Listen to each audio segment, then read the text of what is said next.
Hey there, Bible buddies. I've got another Bible review for you today. And this one is a New English Bible produced by Collins World in the early 1970s. Now, this particular edition I've done some customizations to, so it's not going to look quite like it did in its original state. But I'll go ahead and point those out as we go along so you guys will kind of know what to look for if you happen to come across one of these. Now, if we go ahead and take a look at the cover, this is a synthetic cover. It does have a simulated grain there. And I'm hoping one of these days to do a video comparing kind of all the synthetic covers from these eras and all of the kind of the leather options. You know, there was things like sealskin and, genuine leather, calf skin. There was, Poromeric, pressed off covers. There's a whole bunch of different types of covers. So I'm hoping to compare them at some point so that way you guys can have something to kind of reference if you're getting into purchasing vintage Bibles, what to look out for, some kind of tells and like different things like that, so you know kind of what something should look like and what it shouldn't look like. We'll go ahead and take a look here. It does have the New English Bible kind of impressed there on the cover, imprinted on the cover. There is a perimeter line that goes all the way around the edge. And then on the spine, we have the New English Bible. We have illustrated, and you'll see that this edition has several, I wouldn't say illustrations, maybe pictures throughout. There are a few illustrations all at the end, but it's mostly pictures throughout. And then it says Collins World at the bottom. And there are 5 raised hubs. They are pretty slight, but they are there. And then on the back, we just have that perimeter line continuing and that faux grain. Now, the head and tail bands, I think originally were white, but I painted them with some Angelus paint, and I'll leave the link down below if you guys are interested. But I painted them with some Angelus paint and this nice gold. I was kind of digging the idea of a red, black, and gold edition of this Bible, so I kind of ran with it. And you see there the tail band there, done in gold, also painted over in gold. And I did add these 2 gold double-sided satin ribbons. Now, originally the gilt here, or I guess I should just say maybe the page edge coloring, because it's not really gilt. But this page edge coloring originally was like a light, maybe like a pink color. And then there was some water damage. You might be able to see some kind of residue here of the water damage that was done. But there was some water damage done to it. And initially, the ink that was used for this page edge color is water-based. So anytime you get water on a water-based substance, it'll kind of thin it out like that. So that's why when you get water on the page edges of Bibles, you can see that, kind of where the water hit. So what I did was I re-dyed the page edges with an archival ink that is alcohol-based. So hopefully it'll hold up a little bit better if the page edges were to get wet again. Plus it made it a lot nicer, deeper red color, which I really enjoy. I feel like it looks a lot better than a, kind of a dim pink. So we'll go ahead and get into it. You can see there's another thing I did here. I did replace the end sheets. Now I say I replaced the end sheets, but really what I did was it originally had black paper paste down right here, black paper paste down.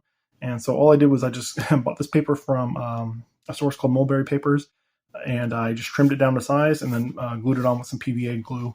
And I think it turned out really nice. This is my favorite paper that I bought from there. I really like the color of it, this black, gold, and silver. And it was very easy to do. So I just kind of pasted down on the paste down, I guess. We'll go with that. I'll show you the corner work there for whatever it's worth. Not very much in this edition. The corners are pretty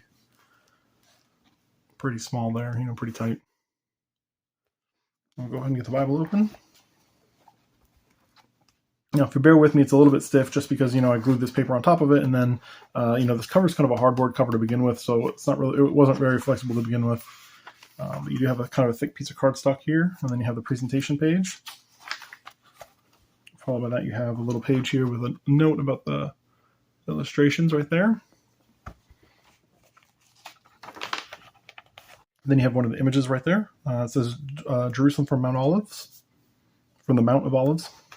From Mount of Olives. It's missing an article, I don't know. Then you have the first title page there, the New English Bible. That's the only thing on that page. And then you have the second title page there, the New English Bible, Collins World. Then you have some of the publication information there, or so actually some of the information on the New English translation. And then we have the actual copyright page. There we go. And it was produced in 1970, at least the text block was. We have a preface to the New English Bible translation. We have the contents, an introduction, the Old Testament title page, a guide to the notes, marginal numbers, and if you notice, this does have marginal numbers, so that's just a little explanation of it, and Genesis. starts right in. Now, if you look, this is a double column paragraph layout, which is pretty nice. So this definitely lends itself to be a reader's Bible. There are some running headers here that kind of explain what's going on in the section that you're reading. And if you notice, there are footnotes at the bottom here. Now, all of the page numbers have been pulled off to the side, and the way that this works is, wherever the verse starts, it's just kind of pulled out to the side here, and you have to kind of, be the best judge of where the verse would begin. So like here, for this instance, verse 21 is going to begin with the word God, and then say down here, verse 27 will begin with so. Now I know some of the verses and things kind of get split between lines, so it might be hard to gauge it on all of them. But for like a reader's layout, it's good enough, right? We'll turn the page here. You can see a little bit of the poetic layout there. And we'll go to the poetic section in a second, but you can see there's lots of translator notes and footnotes down there. I love this layout. It's very nice. I'm a fan of reader layouts. I just feel like they're just easier to read, I guess. Maybe that's the point. But to me, they're just more visually pleasing. Now you can see some more of the photos there. The Via Dolorosa. I'll skip some chunks here. Now, the New English Bible was a popular translation, maybe back in when it came out in the 70s and 80s. I feel like it was probably more popular overseas.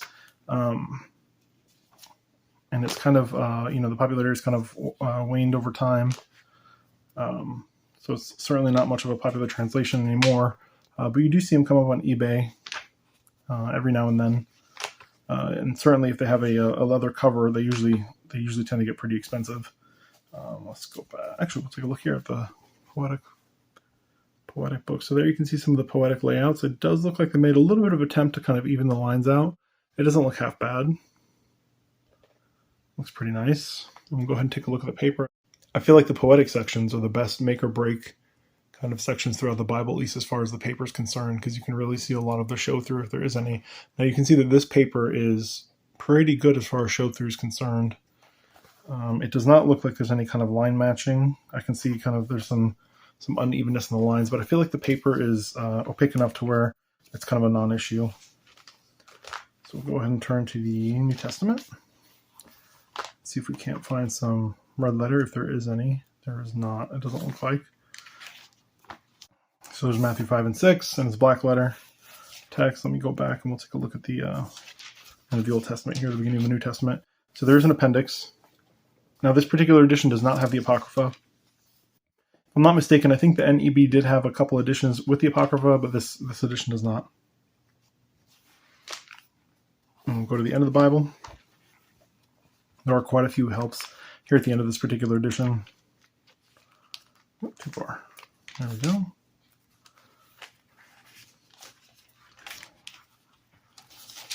So we have the end of the Bible there, the end of Revelation. Have a blank sheet for notes or what have you, a couple sheets there. Then we go into the Bible study aids.